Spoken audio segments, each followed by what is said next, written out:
Indie developers have made some truly remarkable games that offer dozens of hours of fun for a fraction of what would be considered a full-price game. Now, you've probably heard of Hollow Knight or Hades or Terraria, but one of the unfortunate side effects of the indie scene is that generally you have to find them. The only risk of rain you'll see when watching the news is the literal one. You won't suddenly see a commercial for the indie game Risk of Rain, no matter how cool that would be. This means that there are numerous indie titles that go under the radar and don't get the recognition that they deserve. Crosscode is that under the radar game for me. It's been sitting in my Steam library collecting dust for quite a while now. Truth be told, I've tried getting into the game before and it just didn't click. Really, I sat down, I played the game, wasn't feeling it, and just put it down. Recently, however, I decided to give it a go again. A real go. And boy, have I been missing out. I mean, not really, I guess. There's really never a bad time to play a good game, but I was definitely not expecting to dump 50 hours into the game, only to want more. What started out as an overwhelming a few years ago quickly turned into one of my favorite indie games ever. To attempt to explain why this game has had such a profound hold on my attention over the past couple of weeks, let's start from the beginning, the story.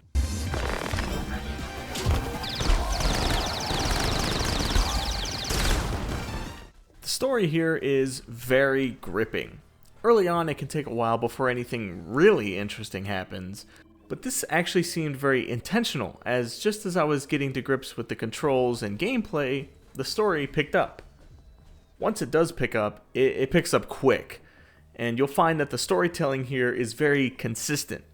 You'll have big bombastic story moments, and in between those, instead of things slowing down, the focus is instead shifted onto the characters, and they carry the story for a while. It's a great back and forth, and I found that I was always interested in what was going on, even if what I was doing wasn't terribly exciting. In my videos, I try to keep story specifics to a minimum, as I personally enjoy learning everything myself, and this worked beautifully with Crosscode.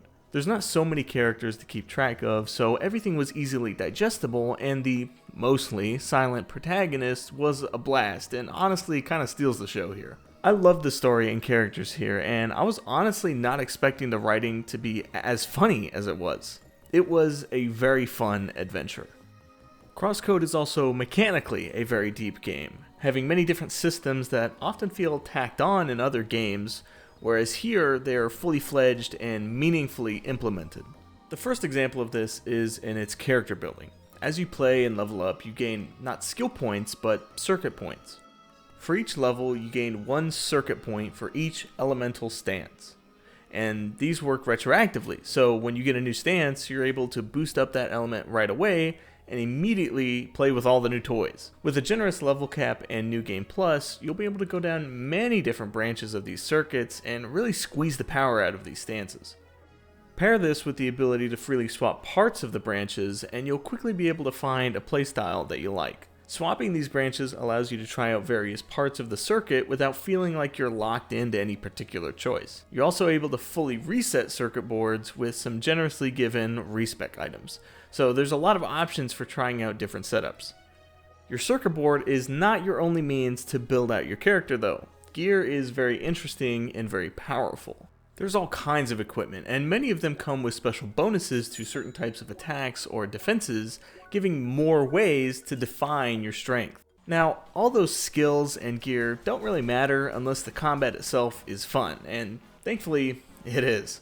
You've got 4 base moves you can use: melee, ranged, guard, and dodge. As you engage with combat, you'll gain SP, which then you can use to execute special abilities based around your 4 moves. Special guard abilities might reflect damage or surround you with fire, while special dodges might leave a trail of icicles to damage enemies, that sort of thing. There's a lot of these abilities, and each have 3 levels, so at any given time you can have up to 12 abilities at your disposal, so long as you have the SP to fuel them. Well, actually, wait, that's not right. 4 elements, 12 abilities. Oh, but then there's neutral, so that's 8 more. Yeah, so the math says you can actually have up to 56 abilities at a time. Alright, maybe the odds of you actually using those abilities in tandem is a bit low. But the potential is there, and more realistically, you'll have about 6 or 8 abilities per element, and then swapping those elements on the fly once you get the hang of it. All of this is to essentially say that there's a lot of skills, and they're all a lot of fun to use and combo into each other. Combat is very fluid and very impactful, and when you start kicking butt, you feel it. And the game has great audio and visual feedback, and it's just fun, man!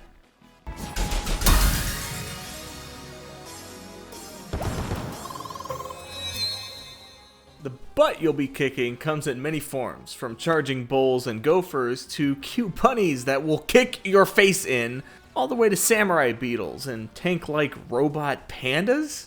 The lineup is vast and goofy and perfect.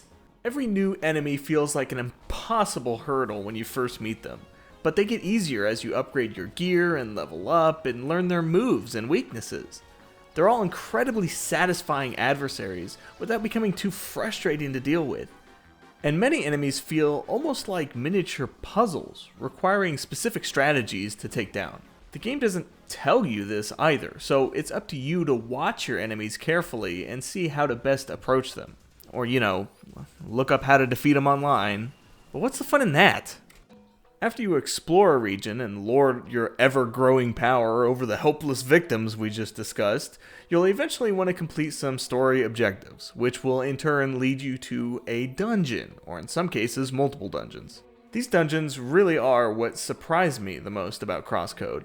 As a longtime Zelda fan, I am a sucker for a good, puzzle-filled dungeon. Crosscode's dungeons are incredible, and honestly strike me as some of the best I've ever played. There are 7 of them, which is an impressive number once you realize how long and intricate these are. That's what she said, maybe? They're beautifully constructed, first teaching you a small mechanic, then expanding on it throughout the dungeon, until towards the end, when they throw everything at you. These puzzles are insane, and some of them had me stumped for upwards of 30 minutes for a single room, where there are dozens of rooms in a single dungeon. But that's not a bad thing. On the contrary, these puzzles, while being seemingly impossible at first, are intensely satisfying to complete. There's no hints. The game isn't going to handhold you through these, which is great. The rush of excitement and pride when you successfully solve a complex puzzle is here and is entirely left up to you to achieve. It really makes you go, yeah, I did that. When you're spending long periods of time in a single zone, as likely you will with these dungeons, presentation is vital to the experience. I'm not usually one for pixel art unless it's done exceptionally well. And, well, here it's done exceptionally well. Everything stands out on its own here. The enemies, the environments, the abilities, everything looks incredible and nothing muddies the screen to the point where you can't see what's going on. Well, some of the ultimate abilities do, but there you're locked in and you're just there for the show when those are being used, really.